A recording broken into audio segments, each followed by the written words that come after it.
देखिए, अगर हम ये लेके चलें, ये दिमाग में लेके चलें कि इंसाफ नहीं मिलेगा तो फिर घर पे बैठना है। कोशिश तो हमको करनी है। और मैं आपको ये भी बताऊं कि हमने 370 जो रेस्टोरेशन का जो फ़ाइट है वो हमने छोड़ी नहीं है। We will continue to fight for the restoration of article 370। ये आपको और मैं लोगों को बताना चाहता हूँ। और हम इंक्रीमेंटली काम करना चाहते हैं। सबसे पहले जो हम बार बार जिस पे एम्फेसिस डालेंगे और जिन दिनों और जिस तरीके से हमने बात की और हमारी लीडरशिप ने, उमर साहब ने, कि इमीडिएट जो अभी ज़रूरत है वो है स्टेटहुड की। और जो स्टेटहुड वादा किया है खुद होम मिनिस्टर ने, प्राइम मिनिस्टर ने बोला है, तो ये कोई मेहरबानी नहीं करनी है हम पे, इनको स्टेटहुड देना पड़ेगा। और जैसा आप बोल रहे हैं वक्फ अमेंडमेंट बिल को लेकर हम सुप्रीम कोर्ट जाएंगे। देखिए, सुप्रीम जो पार्लियामेंट में जो डिसीजन आया, मेजॉरिटी का डिसीजन ये था कि अमेंडमेंट बिल को पास करना है। तो उसमें तो हमने जो हमारे जो 2 MPs थे उन्होंने बढ़ चढ़ के वहाँ पर उस बिल के ख़िलाफ़ मुखालफत की।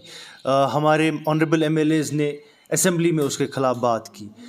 हमने रेजोल्यूशन पास किया, जो हमारी मीटिंग हुई लेजिस्लेटर्स की यहाँ डिप्टी CM की रेजिडेंस पे।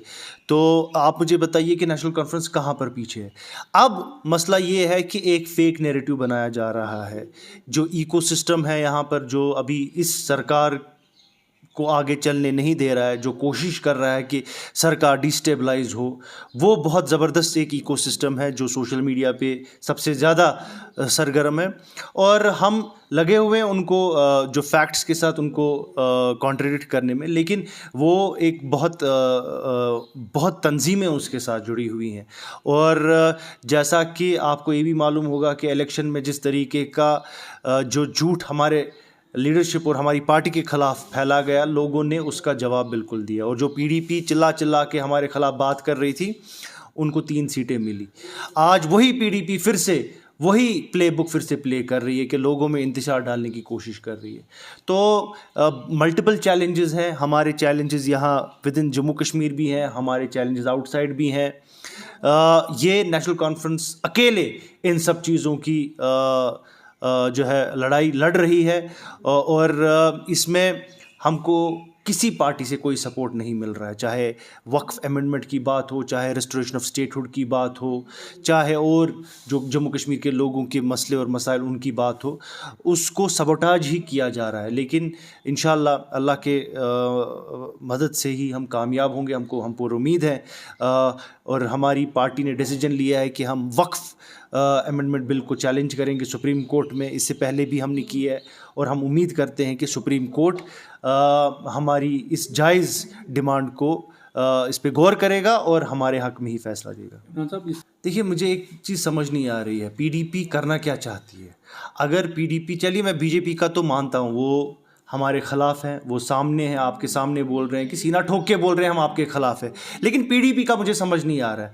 अगर नेशनल कॉन्फ्रेंस के MLAs बात करना चाहते थे और वो एक रेजोल्यूशन पास करना चाहते थे अगेंस्ट वक्फ अमेंडमेंट एक्ट, जो वो हमारे ऑनरेबल MLAs बोल रहे थे, तो PDP के MLAs उनको क्या प्रॉब्लम थी उसको सबोटाज करने में? वो क्यों सपोर्ट नहीं कर रहे थे?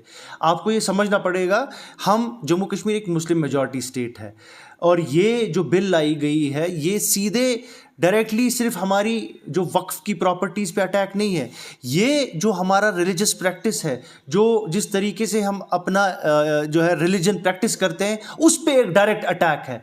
तो इसमें लाजमन ये बनता है कि हमको इस बिल के ख़िलाफ़ एक जो आवाज़ उठानी थी वो हमने उठाई।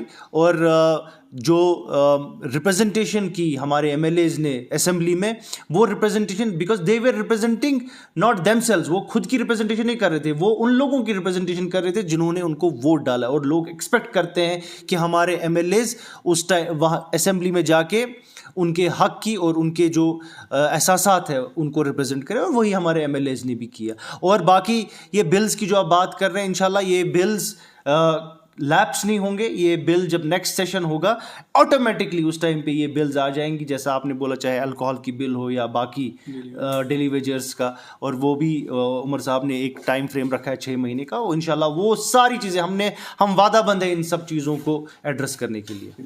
Thank you.